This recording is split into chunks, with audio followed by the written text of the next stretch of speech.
you I'm going to record you.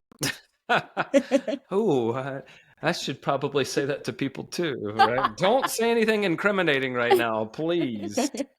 I think there's something really to be said to your point earlier of like the persistence, because I feel like a lot of people give up after that first outreach and getting a no or a not right now. And Yes. I think that's a problem that a lot of my coaching clients face is they'll come to me and they'll be like, well, no one's responding to me. And I'm like, dude, I followed up with somebody like 6 times and they didn't respond to me a single one of those 6 times. But on the 7th time, they were like, your persistence, thank you. This is perfect timing. This is what I needed. So on that note, I listened to Zig Ziglar's audio course on sales, which is fascinating because it's an audio course. Yeah. And he's got this Texas drawl, which kind of makes it's a cultural experience in its own right. But and I don't know where he pulled this statistic, but it was something like, most of your sales are going to come after 5 follow-ups. Yes. And that has been my experience. And I look back at lots of projects and consulting engagements closed. And I look back and I'm like, if I hadn't stayed in touch, then I never would have gotten the project. And then here's the other thing. Most of my time now is spent being a fractional CMO, so a part-time marketing leader, right? And so I'm on the other side now. So of getting all those follow-ups. Right, because we'll need a designer or a developer, or we need a writer, or we need someone to take one big video file and whatever, right? I work with tons of freelancers, and it's really interesting to me which ones stay in touch and which ones don't, because my priorities shift all the time. And I'll have freelancers who are like, hey, where are we with that project that we discussed? And I'm like, I'm so sorry. It has slipped down in our priorities. We'll probably look at that again Q2 of next year. So if you want to touch base with me then, and then no joke, I may not even think about it. Of course. You have other things to do. Another 4.5 months. And then if they touch base, let's see, that would be like May of next year, right? Right before Q2. I mean, it might be like, great, let's start that. So I can attest that like people, they're not following up with you because you're terrible, your proposal sucks. They hired someone else who's cheaper and more talented. Chances are they're not hiring up with you because something else, or maybe someone else took precedence. And so if you remember that, then you don't have to get stung when you don't hear. You just cheerfully keep following up. Assume the answer is yes until you get a clear no. Exactly. The amount of times that someone has genuinely said no to me is never. No one has ever said, no, I don't want to work with you. It's always like, oh, later, or oh, this person changed the project or something Rachel, like that. You disgust me. I can't believe you followed. No, like most people aren't looking for a fight. And there are people, no joke, who may not have been convinced, but my persistence won them over, and they're like, maybe we should give this guy a shot. We can't get him to go away, so maybe we can get him to go away with the project. Right? Yeah, exactly. And I mean, you have a lot of experience with putting yourself in the line of rejection. So well, it's got to be a core competency. Like, I think the people with the highest tolerance for embarrassment win. And it's not even real embarrassment. It's anticipated or like expected embarrassment. You like made it up in your mind. Yeah, it hasn't even happened yet. So I'll give you an example. This is slightly different, but one of my coaching clients had put this big pitch out to an agency, and it was by far, like, it was 5 times bigger than any project he had ever quoted. And then the principal at the agency was like, can we hop on a call and talk about your price? And my client was like, what should I do? Just trepidation, Of knocking course, you're like knees. freaking out. Yeah. And I said something to the effect of, think of this principal at the agency as a mentor, someone who will teach you something valuable.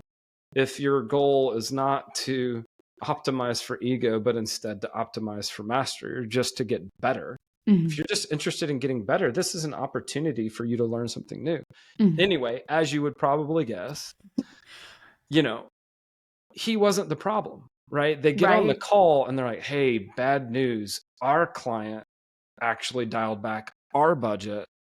So we need to take you from 5,000 down to 2,000. And that was a little bit discouraging, but he closed the $2,000 project.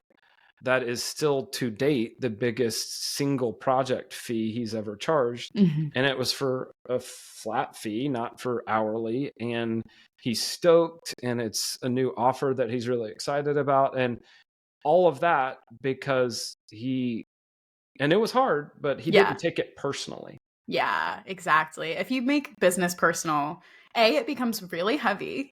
B, burnout is just always lurking. Yes. And then C, it's like, it's not really very fun. Like, it kind of hurts your feelings all the time if you're taking your business stuff personally. Yeah, honestly, I mean, I'm a sensitive person, and I spent years secretly believing that there wasn't really a place for a sensitive person like me in business. Yeah. Then through some growth and probably healing too, I realized that, oh no, sensitivity is one of my superpowers. It's what enables me to do, high quality, even excellent creative work. Yeah. It's what enables me with consulting to pick up on contradictions, inconsistencies, problems, right? And so I need this. Yeah. And yet there is, again, a core competency that you have to develop all around. Hey, if you reach out to somebody, you send that cold letter of introduction or cold pitch, and then you don't hear back, just tell yourself it has nothing to do with you or your pitch. Yeah. It genuinely doesn't. Yeah. It doesn't even have to be like a story. Like, it's just the truth. That just means nothing about you at all. Yeah.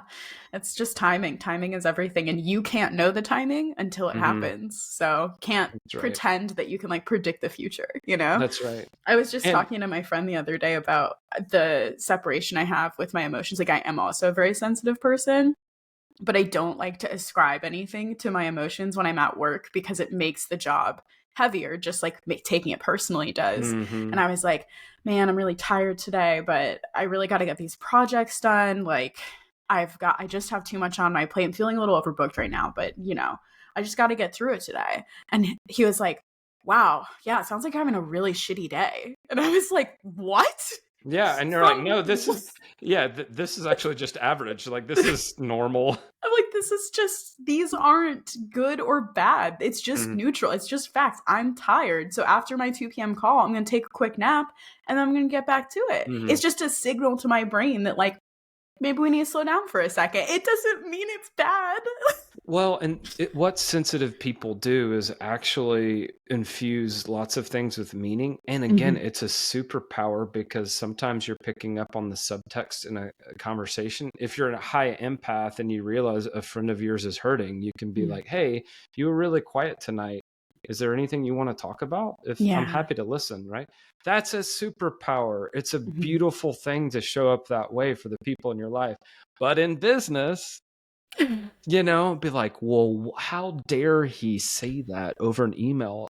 I have I come from a long line of highly sarcastic people. Oh no. And I've realized that first of all, do not use snark in business. Yeah, snark never. Is bad business unless I'm being silly in the content I create. Yeah. But even when I have had several clients over the years that they will slide in a little bit of snark. Very best thing to do is ignore it. Totally. Yes. and respond matter-of-factly to emails, to comments, and but I want to say one thing before we move on. We were talking about like try not to take it personally. Yeah. Also, be very, very cautious with anyone who tells you about business. It's not personal.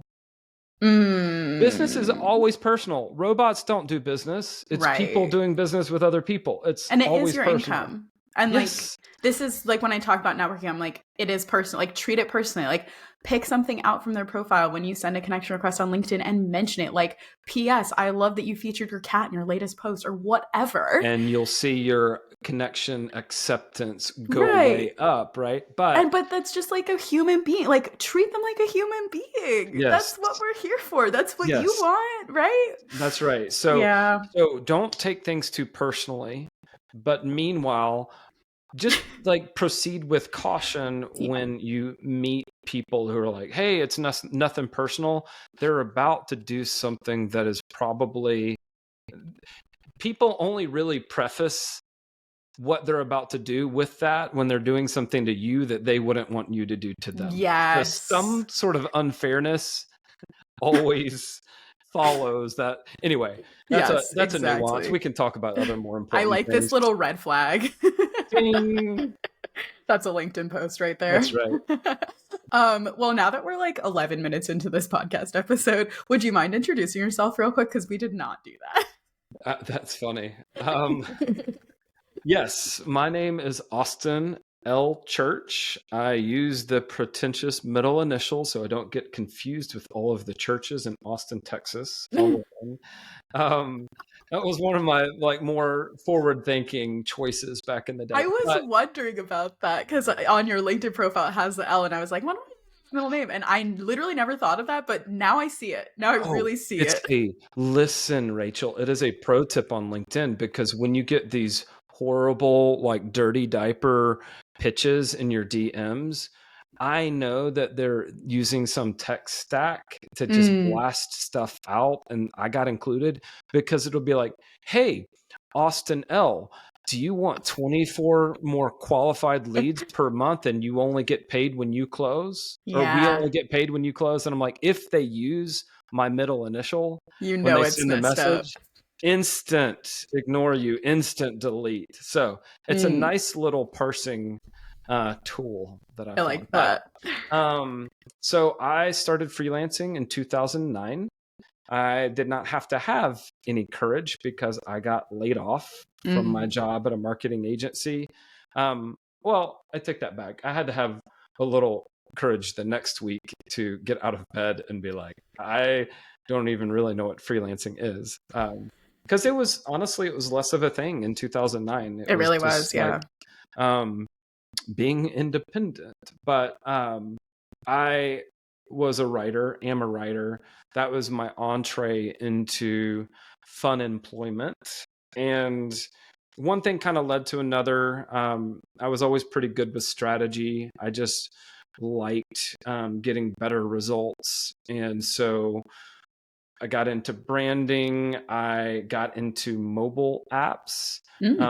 Eventually co-founded and invested in a tech startup and had an agency for a hot minute with staff.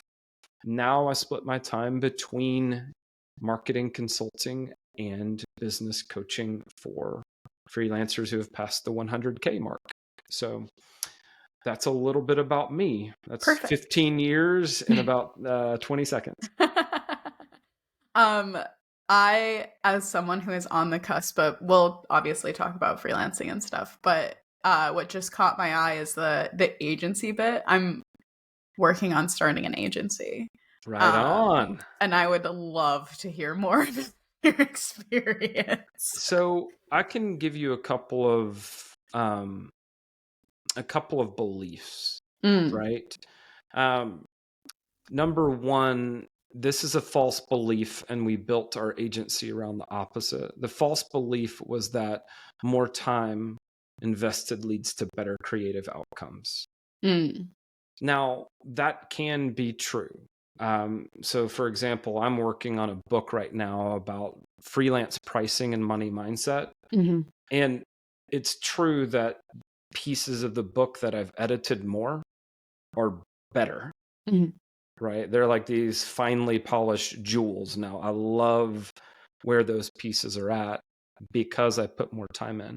But generally speaking, if you're continuing to sink more and more and more time into a writing project or an identity design project or a web design project, you're usually using time as a surrogate for sturdy process. So brilliant creative outcomes don't just come from putting more time in. Yeah. Right? And now a lot of us who come from an arts and liberal arts background, we're like, oh no, I need my creative time, and kind of fight for a loosey-goosey approach. Yeah. But that was one of the first commitments we made, is like, we don't believe that a loosey-goosey approach, which ultimately means inefficiency and sinking more time in, we don't believe that better serves our clients or will create better projects for our portfolio. The second one is kind of related. It's not brilliant creatives who create brilliant creative outcomes. Oh, wait, yeah, sure. Sometimes they do. But back to our earlier conversation about sensitivity, and if I'm honest, my own moodiness, you don't want to build an agency with this single point of failure around like brilliant creatives who can just have off days or leave the agency. You want to build it around consistent people. Build it around consistent process. Yeah. So you see the compound effect when you get highly capable people and you give them robust process. And when you combine those two things, not only is the consistency better from the client standpoint, but you can scale. Yes. Right? Yeah. You cannot scale a single brilliant creative person because they're going to reach capacity. Yeah. But if you put someone who's like junior, or like, let's be honest, they're like a B talent level, but you give them an A+ process. Yeah. You'll get an A- outcome, which is more than satisfactory from the client's standpoint. So ironically, the thing that I'm most proud of during our agency days is like, we actually built the agency the right way by focusing on standard operating procedures, having good checklists, having good templates, having like dialed in brand development exercises, and really building something that could scale without driving us crazy. Yeah, cool. I like to hear that. Why did you decide to stop doing the agency? So my co-founder and business partner needed to go get a full-time job. That was kind of on both of us because we didn't keep enough leads in our pipeline. So it was ultimately a pipeline problem. And when things slowed down, he needed to leave because he needed to make more money for his family. And I cared about him. We're still friends. So like, cool. That's part of the reason I'm proud of that season. It's like, what mattered most to me was preserving the friendship, and we did that successfully. But that was the biggest thing. We had work just thrown at us for the first 18 months. Yeah. And we got fat and happy. We kind of fell asleep on the marketing front. And by the time we really need to fire up the marketing engine, it was too late. Yeah. Once you actually, and I think this is true of like being a solo freelancer as well. Once you need clients, it's too late to do the marketing. Like, you should be doing the marketing regardless of whether you need clients or not. Yes. I was like perusing your website and thank you for your honesty. The like morning marketing habits is so, I talk to my freelancers all the time about this. And one of my clients, Polly, has actually like, she went from 0 to 400 subscribers on her email list because she implemented a morning marketing habit. And it's such a game changer. And it's literally like you can spend 30 minutes, you can spend an hour. It doesn't have to be a lot of time, and your life will change. Your leads will change if you just focus for like a short amount of time every day. Well, I mean, now you're speaking my language. No, but like I think a lot of us, we kind of sit on our hands and hope that our dream clients will just show up out of the blue. And meanwhile, there is this dream business that we have in our minds and we have in our hearts, and we'd really love to do this type of work for this type of client. Well, most of the time, they're not just going to come to you because they don't know you exist. Right. So you will receive more inbound leads if you've spent the time to become a recognized authority in a specific niche. But if you are relatively anonymous, it's up to you to go, as one of my mentors said, go get in the way of opportunity. And so a morning marketing habit is trying to break up that big and kind of intimidating goal of how do I connect with enough clients that I really want to build the business I really want. Well, you break that up into a more manageable goal of, well, I can't always control the results. I can control the input or the habit. If I build a morning marketing habit, then I actually have less anxiety kind of spread across my work. And I called it a morning marketing habit because I just had too many days where if I said, I'll get to that in the afternoon, it's kind of like fitness. It's like working out, That only works if you have a class or an accountability buddy. You know what I mean? Like, yeah, you can work out at 4 p.m. if you're going to leave your bestie, your gym bestie hanging. But the single best way I know of to transform your freelancer consulting business is to adopt a morning marketing habit. And make it non-negotiable. And then this is the big breakthrough for me. The main problem that we have is unpredictable income. You asked, hey, what killed the agency? It was that. Yeah, totally. And regular freelancers have that problem too. Like solo people have that problem too, big time. Yeah. So what is the opposite of unpredictable income? Well, it would be a surplus of project leads. Is it? And also like knowing your rates for those leads so that you can predict it. Like I have a whole dashboard that I created. I share the template with freelancers. It's in Notion. And I have a whole column called planning. And you just plan like once you've had a discovery call with a client and you talk about what package they probably want, you put it in the planning column. And now you know, like, this is coming next. I will make enough money next month. And I didn't have that when I started. And it's like every day of my life, I was just like churning that whole first year or two, just stressed about money and like trying to make, I remember when I was trying to work up to making $3,000 a month, which felt like so impossible at the beginning. It's way up in the ether. It's like impossible to reach, right? Yeah, and now it's like I'm planning for 10K months, and I'm constantly planning, and that's what it takes. It's like planning and looking ahead and getting people coming down the funnel for sure. Well, most of us did not get into freelancing to become marketers. True. And yet, if there's one core competency you could develop that will just reward you handsomely for decades, it would be becoming really good at lead generation. Because if you generate a surplus of leads, a lot of your other downstream problems just disappear. Like if you're generating a surplus of leads, you become more selective. You raise your prices, you make the money you need to make in fewer hours because you're charging more and your effective hourly rate goes up. Maybe you hire an assistant. Maybe you start farming out bits and pieces of projects to like other freelancers. Maybe you scale up into a lean agency. But if you think about it, the single upstream sort of big boulder problem is inconsistent income, unpredictable freelance income.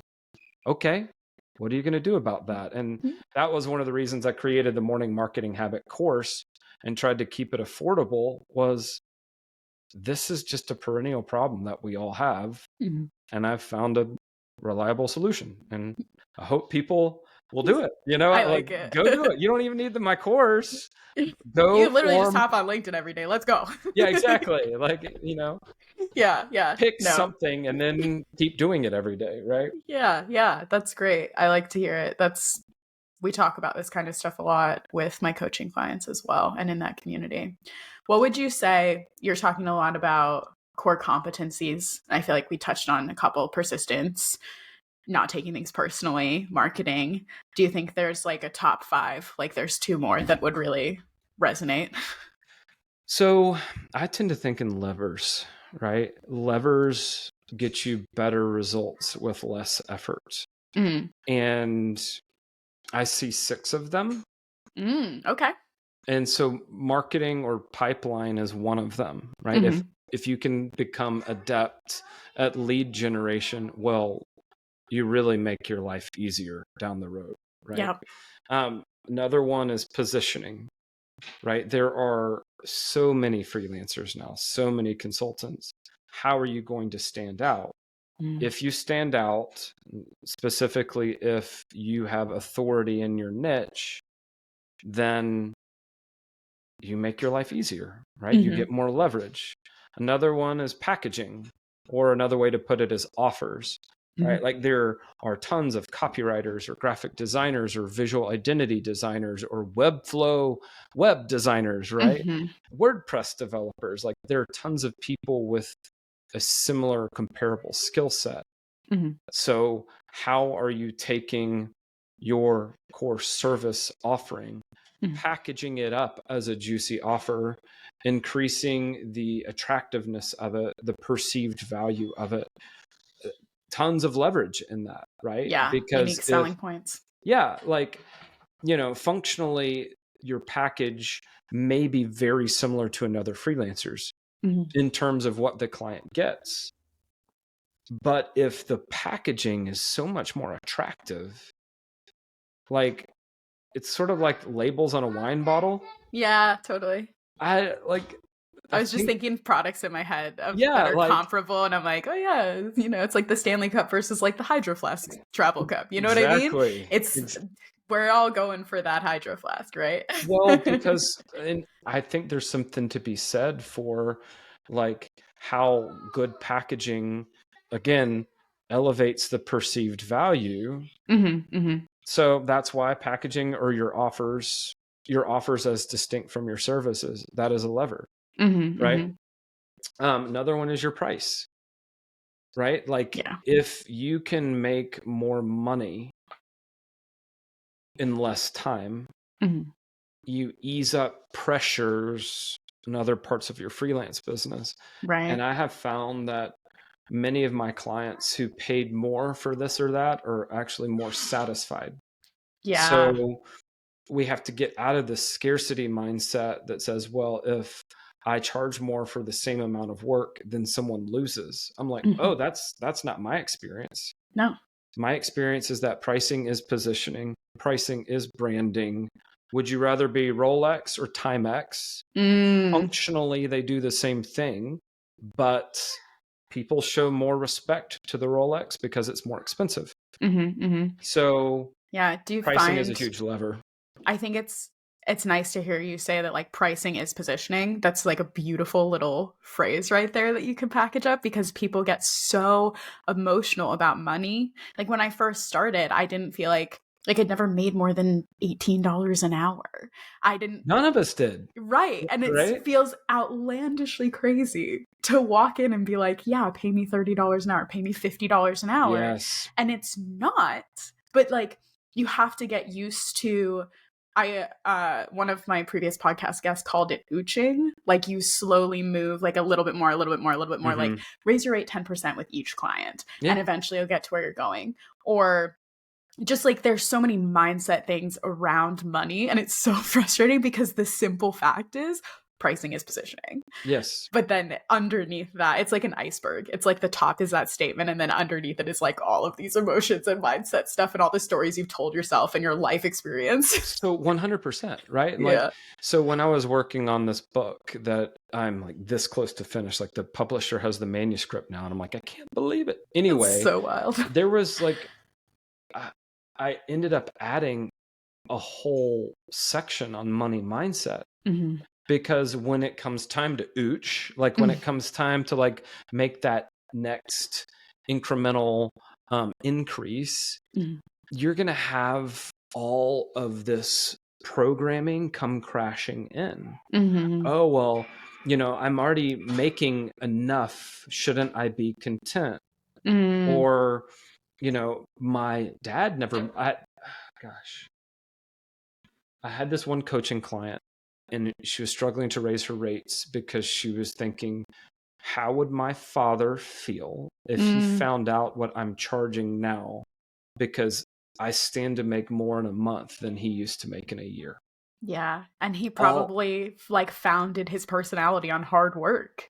And so it's like another day, another dollar. So I get deep into that like coin purse of cultural axioms that were like, so wait, if I enjoy the work and it comes naturally to me, it doesn't feel hard, and I'm able to do it quickly, and I get paid a crap ton of money, well, I must be exploiting someone. Where's the problem? Right. No, but seriously, like we grapple with this stuff because we've never made the unconscious conscious by putting our beliefs about money on the table and then being like, well, is that true? Can I find something else that is equally true or more true?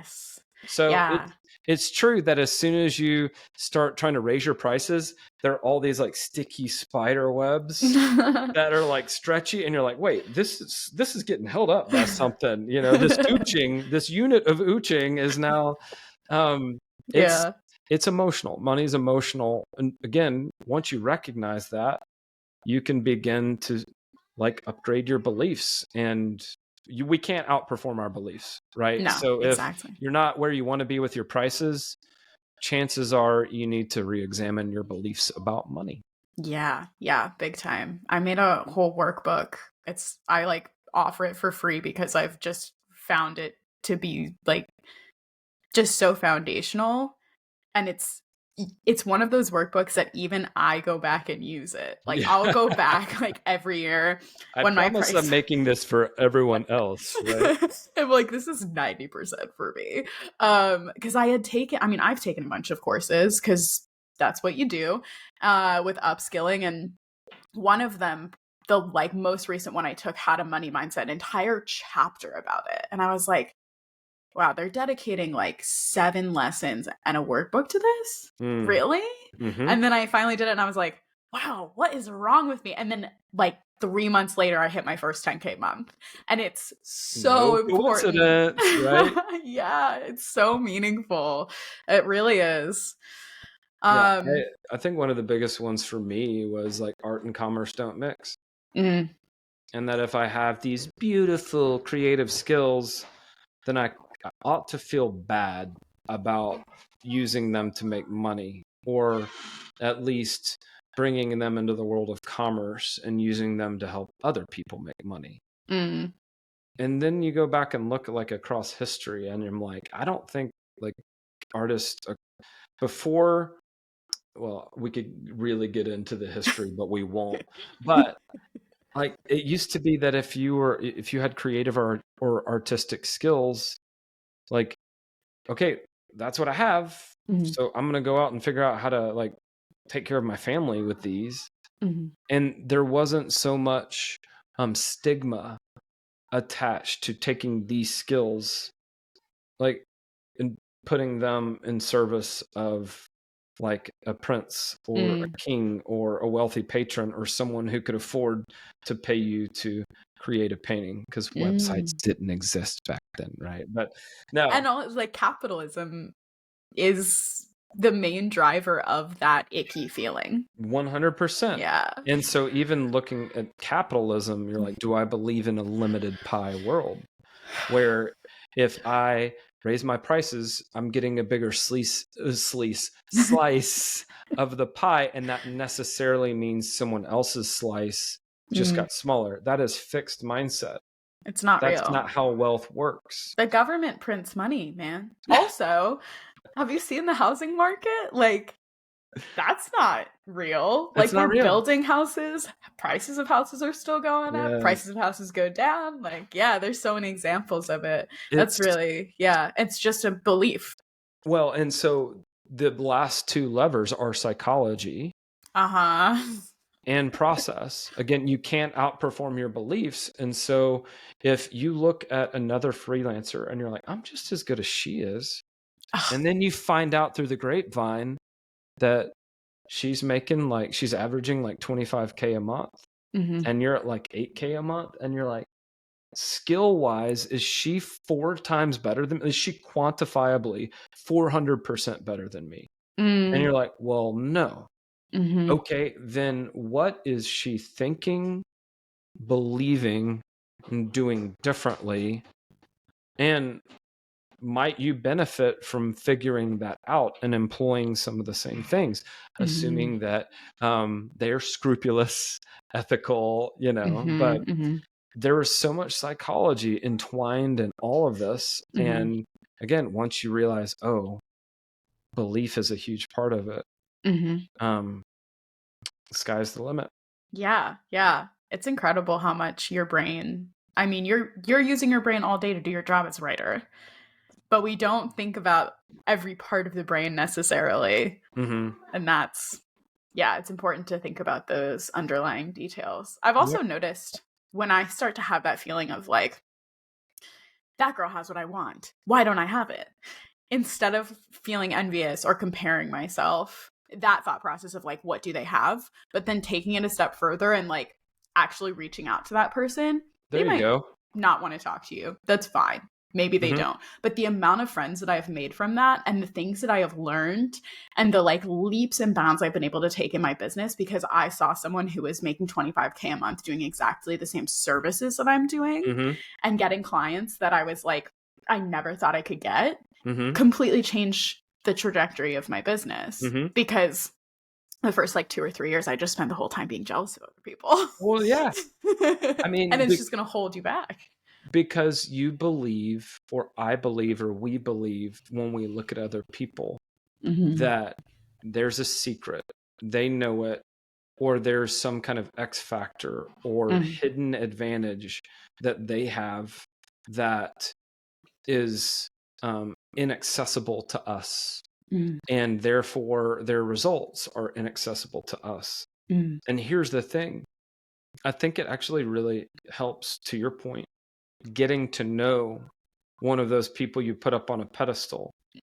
And then when you get to know them, you might realize like, oh, it's not that you are some freak of nature when it comes to this. Yeah. It's that you are fearless when it comes to sending out pitches. Or it's that you saved up an emergency fund, which gave you walkaway power. So you stopped saying yes to low-paying projects. And within 3 months, because you had extra time that wasn't tied up with low-paying projects, you finally got your marketing going. And then you created a virtuous cycle. Like, once you get to know these people, you demystify like their, I hate to even use the word success, but let's say results. Yeah. And then you're like, oh, it's just strategy and patience. Like that's, oh, okay.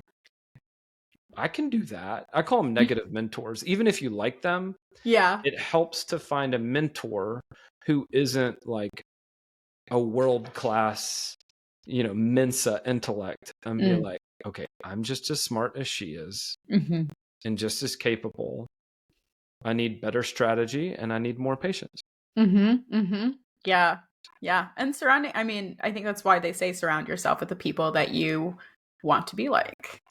Because you learn these things by osmosis and being able to ask them questions, and they might not have to be your friend. Another reason to have a podcast, right?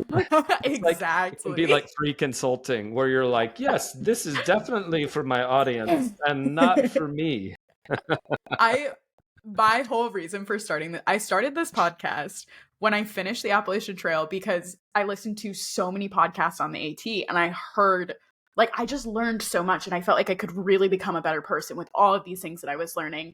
And it really made me believe like, oh yeah, I can go out and just like start my own business, and I'm just going to do it tomorrow. And this is what I'm going to do. If I can hike this whole trail and listen to these podcasts, I am good. I've already done hard things, right? Exactly. But then there is also this factor of like, oh, I could talk to anyone I want, even if they seem mildly social media famous. Mm-hmm. Okay. It just like gives you an excuse to talk to these people that you can learn a lot from, really. And here's the thing, these days it's crazy. We don't even really need a podcast as a forcing function or an excuse. True. Like, it's just wild that you could just email somebody and the worst they can do is ignore you, but sometimes they'll surprise you and they'll say, I emailed Seth Godin once to ask him if I could take him out to lunch, and he rejected me, and it stung. But I'm like, it was also kind of like, well, he did reply. That's something. Wow, that's ballsy. Okay. Reach out to random people. Like, that's another reason to get on their email newsletters, right? Is like, just reply one day and be like, can I take you out to lunch? You never know.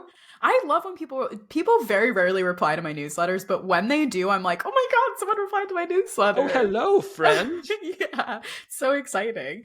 Okay, so tell me about this book. Or is this something that you did like through a publisher and you got like your upfront and your like publishing physical copies, or is this something else? So this is definitely physical copies book. There will be hardback, there will be paperback. It's through Tilt Publishing. And so they are like a strategic partner of Lulu Press. Okay. Lulu Press is a direct competitor with Amazon's Create Space.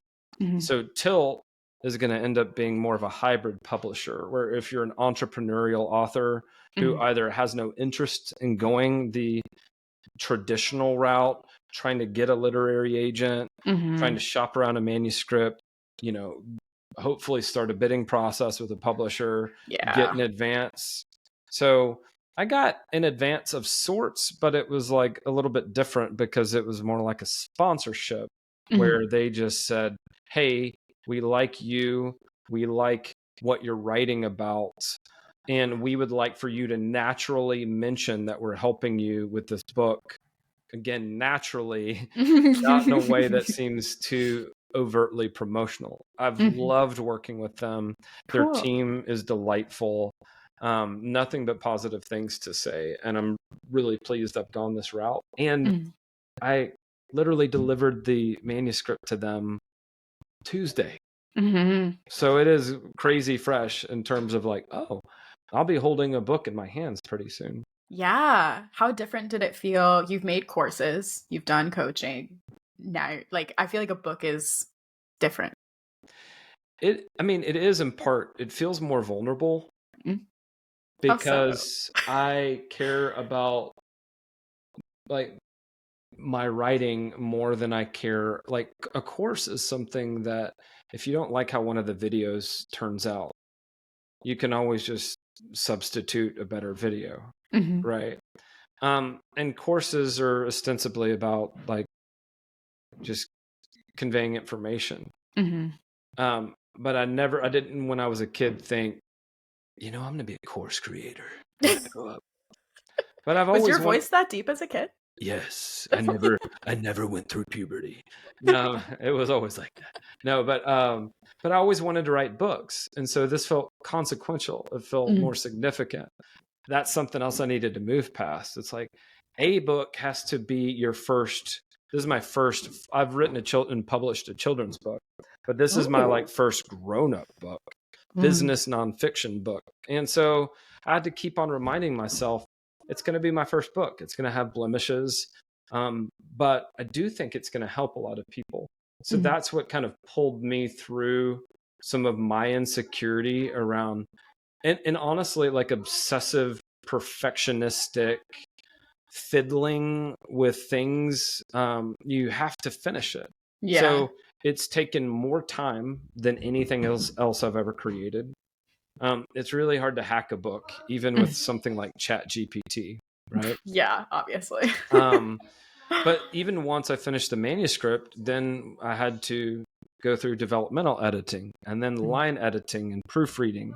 And then now we're in the typesetting phase. Meanwhile, I'm working on getting the website up, working on book cover design. So it's just a bigger project than anything I've ever done. And that's why it's been different. It's, it was tied into my, ironically, now that I'm finishing it, it's less important to my identity. How funny is that? Yeah, well, you worked through the things that you had tied up in your identity and your mindset and all those things as you wrote it, right? That's right. Yeah. Interesting. You have to let it go eventually. You have to do the best you can, put it out into the world. And like I said, believe that if I really care about like precipitating transformation for other people, and I believe they need this process and they need the message in it, I have to get over myself. Yeah, totally. Nice. What is the book about? So the book's called Free Money, and the first half or the first part is a pricing process for identifying what I see as the 7 numbers that you need to know in order to have prices that both cover your immediate needs and move you definitively toward your long-term financial and lifestyle goals, right? So a lot of us, we don't have any classes about pricing in college or in high school. How much do you charge for writing, right? And so we sort of blindly imitate other people, and they may have very different needs or goals. So you ask what the book is about. It's about how do I come up with prices that I'm confident in. So that's the first piece, is like, here's how to do it. Step 1, step 2, step 3, right? You have these 7 numbers. The 3 most important ones are your dream rate, your pessimistic price, and then your weirdly precise number. I don't think we have time to go into each of them, but if you arrive at the dream rate and then you turn that into a pessimistic price, and then you put the weirdly precise number on top of that, that price for that project will feel very exciting when you get a yes for it. Yeah. The second part of the book, the first part of the book is about pricing. The second part of the book is about earning. Like, how do you take that price and then go out into the marketplace and actually command that price, like win a project at that price? So it starts with wayfinding. Like, we're much better at negotiation and self-advocacy when we know what the money is for. So what is the money for? What does it symbolize for you? Right? If you're like, hey, I want to buy my first house. We were talking about the crazy housing market earlier. Yeah. Like, hey, I'm saving up for a deposit on my first house. Right? And so the next time someone tries to talk you down on price, if you have an emotional connection with what the extra money represents for you, you will be more effective. Right? So there's a chapter on that. There's a chapter on money mindset, upgrading your beliefs. There is FAQ. So I get a lot of the same questions about money over and over and over again. And I'm like, I'm just going to answer those in a book. That seems helpful, right? Yeah. There's a chapter about what I call vitamins, which are principles, best practices, techniques. You have your price. Again, how do you go get that? And then the final chapter in the book is what I call victory lap. It's the same pricing process from the first half, but distilled way down, because surprise, you're going to have to keep changing your prices over the course of your career. Yeah. I don't think you necessarily want to read my book again every time you raise your price. So I'm like, here, I'll tuck this at the end. And then in the appendix is another important piece, which is the 6 or 7 most common pricing models for freelancers and consultants, the pros and cons of each one. So cool. I'm excited. This is a lot of information that would be very helpful for someone who's new to this, or actually someone who's experienced too. It's all wrapped up in some dad jokes. So I did, like, my goal was a short, helpful, entertaining book Yeah. that like I want people to get even through the end of the first section and be like, where has this been my whole freelance life? Yeah. Right? Yeah. Cool. I like I obviously was stalking you earlier, and you do tend to make a lot of like dad jokes and inject your personality Oh into the yeah. copywriting on your Can't websites, and I help it. really like that. Can't Yeah. like this will give you an example. Like naturally we need to like talk about clients and how they kind of show up in these interactions. And one of my go-to client avatars in the book is Bobby Boogerface. And it's so juvenile. And I know that, but it's a freaking, the first half is a freaking pricing manual. Yeah, it's so Pretty serious. dry. Yeah. And so it's like, how do we add some levity and some fun? So I did my best to just be like, what I want to make this part of the book bearable or even delightful. So thank you, Bobby Boogerface, for your help with that. Oh, that's so good. There is one other thing I wanted to talk to you about since we have a couple minutes. One of the things that you seem to have in like every single one of your curriculums is the whole work-life balance. And I feel like you obviously display that in your life. Like you have kids, you have a family. What does that look like for you, and how do you sort of distill that for other freelancers to like just start thinking about how to make your work-life balance work more better for you? You know what I mean? Yeah. So I think if you went back a couple of 100 years, this concept would be confusing to people because it's just life. So it's only been recently and in the West where this idea that work would ever be in competition with the rest of your life even became a thing. That said, I think blend or harmony are better words than balance, because work-life balance assumes that there is like a perfect state we're optimizing for. And I have found that like stuff happens. Like it's not realistic. Yeah. And so there are always going to be seasons of life where you're working more than you feel like you should. There are going to be seasons of life where you have to dial back for your health or for relationships or for travel or fun or whatever. So the way I think about it is I'm going to optimize for an effective hourly rate. I'm going to be trying as much as I can to hit my target monthly income with only 20 billable hours a week. It may take a while to get there for a lot of people, but then if you want to spend more time beyond that, working on the business, pursuing other ideas, great. But your business can't love you back. So, and there's more to life than work, and there's more to work than money. So did you read that book, Work Won't Love You Back? No, I haven't. That's so funny that you just said that. Yes, you should read it. It's good. I mean, I feel like you probably already know everything in it because you seem to work pretty hard on that harmony. But yeah, I think it's a real eye-opener for people in corporate life, especially. There's something to be said. Like, I was listening to a podcast the other day about how over the past basically century, private schools have changed, private colleges and private high schools and things like that. And part of it is changing that fact is changing our workforce. Like, people are working harder than ever to attain higher salaries. Like, lawyers work more hours than they ever have before. Bankers work more hours than they ever have before. We used to have bankers' hours, and now bankers are working all the time. And private schools require more work than they ever have before and are more expensive than they've ever been before. And it's this cycle that becomes self-perpetuating. Yeah. And it gets worse every year.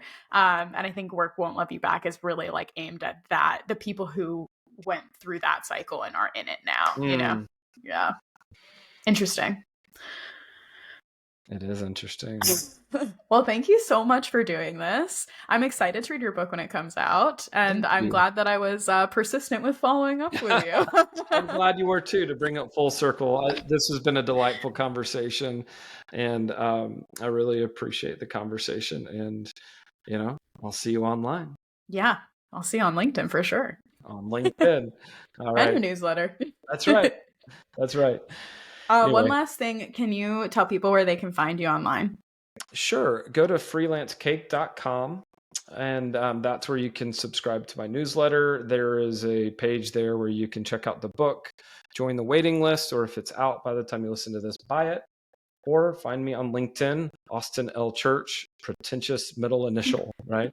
But yeah, I'm easy to find on LinkedIn. Perfect. Thanks for doing this. Thank you, Rachel. I'll talk to you later. Bye.